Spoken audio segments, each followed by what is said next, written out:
All right, good morning again. This is Senate Health and Welfare, and we've had a little delay in getting back on, but here we are. And we're looking at H534, getting our first walkthrough, right? Yes. Good. We don't have the reporter. That's okay. Sometimes we get them and sometimes we don't. So we'll see where they are another time. Okay. Thank you. Katie McLean, Office of Legislative Counsel. Let me share the document. There we go. So this language is about the community action agencies. I recognize half of the committee is new, and to you it will look familiar, but to the committee members who were here last year, this language will look very familiar. These are a series of sections that made fairly small changes to the chapter on community action agencies. This was part of the bill on emergency housing, the big bill that was vetoed. So my understanding is that it was requested from the community action agencies that these sections be removed if they were not particularly controversial, and they're moving as a separate standalone bill. This changes the name community service agencies to be community action agencies, which is how they're generally referred to. That's less confusing then, right? Because we always think of DAs and SSAs. Well, that's true. It cleans up some antiquated language. There is a change about the board itself of a community action agency getting to decide terms. Aside from that, those are sort of the major things this language does. So I will walk you through it. But again, it was pretty much just pulled right out of your bill from last year. So first you can see the title of the chapter is being changed, Community Action Agencies. In section 3901, findings and purpose, cleaning up some language currently reads, it remains evident that poverty continues to be the lot of a substantial number of Vermont's population. And it would change to, it remains evident that a substantial number of Vermont's population continues to experience poverty. Subsection B, subdivision 2. First, we have our lead-in. Is the purpose of this chapter to strengthen, supplement, and coordinate efforts that further this policy through, and on line 19, the better organization and utilization of a range of services related to the needs of individuals with low income instead of the poor. Similarly, in 3, replacing the poor with individuals with low income. The broadening of the resource base of programs secure a more active role in assisting individuals with low income from business, labor, and other groups from the private sector.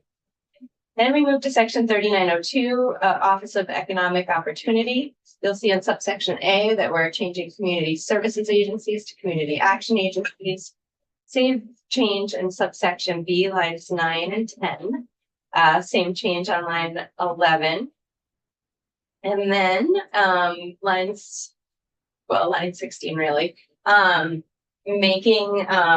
changing the structure of the sentence so we have a person first language. So instead of low income participants, participants with low income. Right now we have some language that the responsibility of the office is to provide and maintain adequate housing and a suitable living environment. And that was the proposed change is to have access to safe, secure, and permanent housing. In subdivision E, currently it reads, to obtain services for the prevention of narcotics, addiction, alcoholism, and the rehabilitation of narcotic addicts and alcoholics. The proposed change is to obtain prevention, intervention, treatment, and recovery services for individuals with substance use disorder. So replacing language is a little bit more antiquated at this point with the phrasing that we more typically see in statute.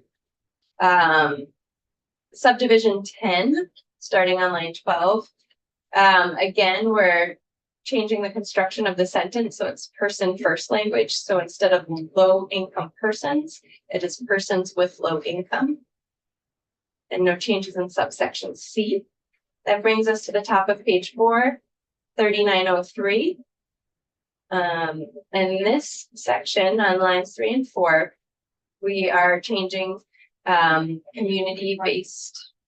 Oh, I guess it doesn't have a hyphen. That's what's going on.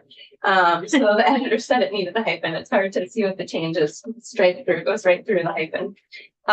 So same language. The director shall designate. Are you moving? Yes, yeah. That's right. So this is what Yeah, yeah, yeah. it looks like. We're striking out community based and putting it back in, which we are, but this community based doesn't have a hyphen. That's why it's appearing this way. So the director shall designate nonprofit community-based organizations that have demonstrated or that can demonstrate the ability to provide services and activities as defined in this chapter of this title as community action agencies instead of community service agencies. 3904, same change in the title. Instead of community services agency, community action agency, assessment and plan. So this language reads, well, first in line 9, we're updating the name of the agency. So each designated community action agency shall determine the need for activities and services within the area served by the agency. Every 3 years, complete an assessment and incorporate that information into an annual community action plan. So it's my understanding that there's already a 3-year requirement on an assessment. And I'll let you hear more about that from the community action agencies themselves. The plan shall include a schedule for the anticipated provision of new or ongoing services and shall specify the resources are needed by and available to the agency to implement the plan. Striking out the language that the community services plan shall be updated annually. We're addressing that up here. I remember them. Page 5, I know it all comes back. Just one clarifying question. For collecting the data every 3 years, but we're creating an annual report. Let me take a look at this again. So each agency shall determine the need for activities and services within the area served by the agency every 3 years. They're doing that assessment. Complete an assessment and incorporate that information into an annual community action plan. So it sounds like there is an annual community action plan, and that is informed by the assessment that's conducted every 3 years. So It's an interesting question, isn't it? you're putting something together annually that's based on data from 3 years. It seems it should be the other way around. Collect the information annually and then create the report every 3 years that incorporates it. But so it just seems to me. I see that Representative Noyes has come in. Maybe we'll get him to come up here after we go through the bill, help us out with that. Page 5 on line 1, again, changing the title from community services agencies to the community action agencies. Same change on line 3 and 4, same community-based change on line 6 with the hyphens, changing the title in line 7. And then right now, this subsection B talks about the composition of the board. So each board, a community-based organization designated as a community action agency, is to have an executive committee of not more than 7 members who shall be representative of the composition of the board, and the board shall be so constituted that. So now we have as I'm remembering out loud now. So Human Services changed the order that this list appears in. So this 1/3 has been bumped lower on the list. So now the number 1 on the list will be a minimum of 1/3 of members of the board are persons chosen in accordance with election procedures adequate to ensure they are representative of individuals with low income in the area they are served. And then 1/3 of the members are elected public officials. So this 1 is bumping down to be 2. Currently holding office or their designees, except that if the number of elected officials reasonably available and willing to serve is less than 1/3 of the membership of the board of appointed public officials may be counted in meeting such 1/3 requirement. and then 3 remains where it is. So just 1 and 2 swap on that list. And then we have language right now that each member of a board selected to represent a specific geographic area within a community shall reside in the area that the member represents. There's language currently that a person selected as a member of a board under this section shall serve on the board for not more than 5 consecutive years or not more than a total of 10. This proposal is to strike that language, and instead each board shall adopt term limits to govern its members. So the boards themselves would govern how long a member could serve. And then it takes effect July 1, 2026. Good. If, okay, questions for Katie? So the one question that came up is something we'll have to ask. We have Josh Davis online, I think, to testify. He's on. Yeah, we'll go to him first, then we'll hear from Dan Noyes, Representative Noyes as well. So Josh, thank you for being here. Why don't you introduce yourself for the record? And before you do that, I'm going to have Senator Benson introduce himself because he's new here. John Benson from the Orange District. And John Morley, Senator Morley is from Orleans and he's stepped out for a minute, so he may show up as well. Hopefully. Excellent. Thank you, Chair Lyons. Thank you for allowing me to be here today to speak to this bill again.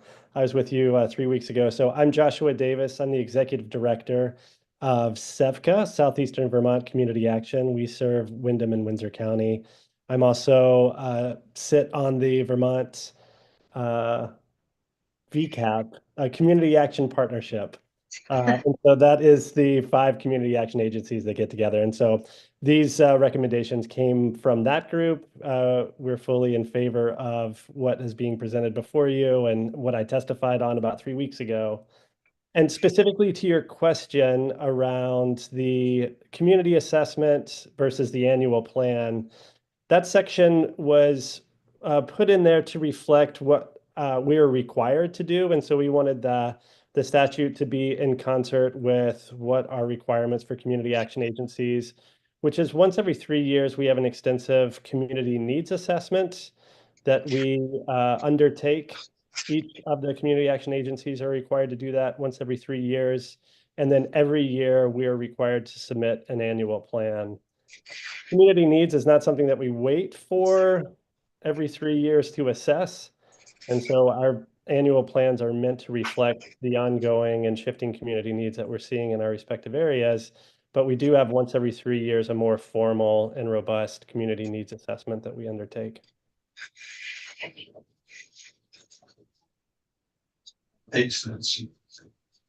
Okay. And so we'll have a look at the wording and make sure that it agrees with what the concept is. Thank you. Yeah.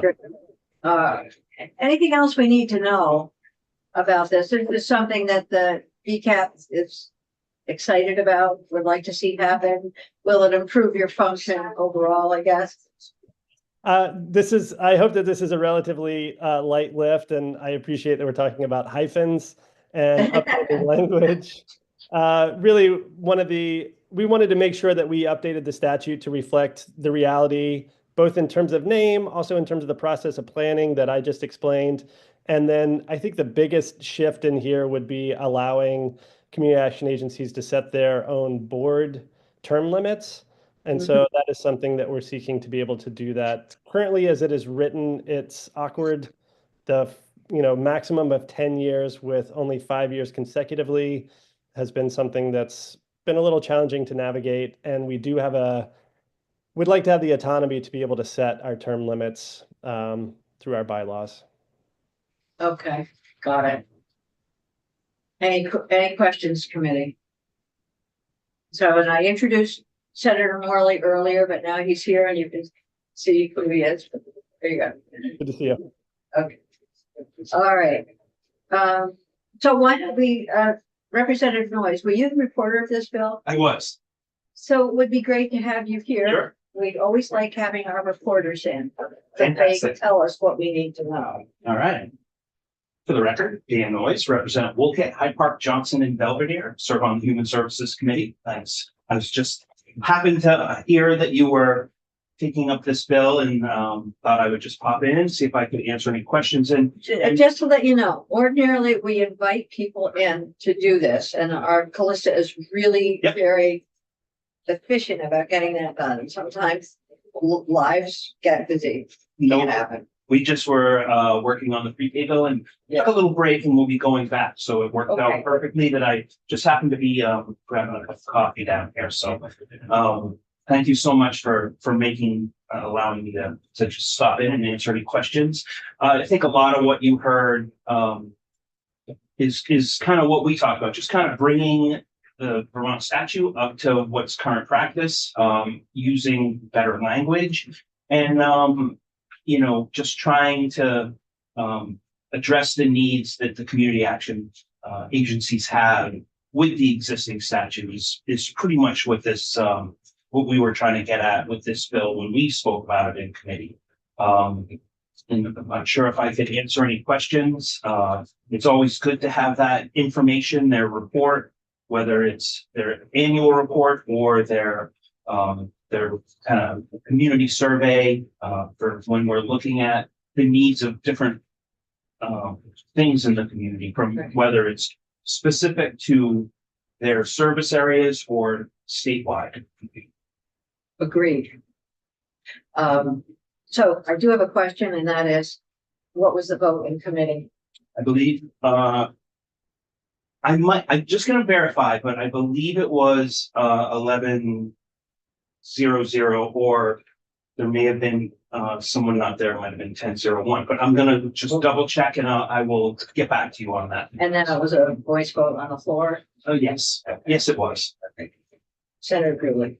Nice to see you again. I see. Is there any appropriation in this bill? No, So all the work that gets done is done for the planning and so on is done within the community action agencies themselves. just kind of clarifying language. Yeah. And then the membership on the boards is separate from any Mhm. state monies. Any other questions for Representative Moise?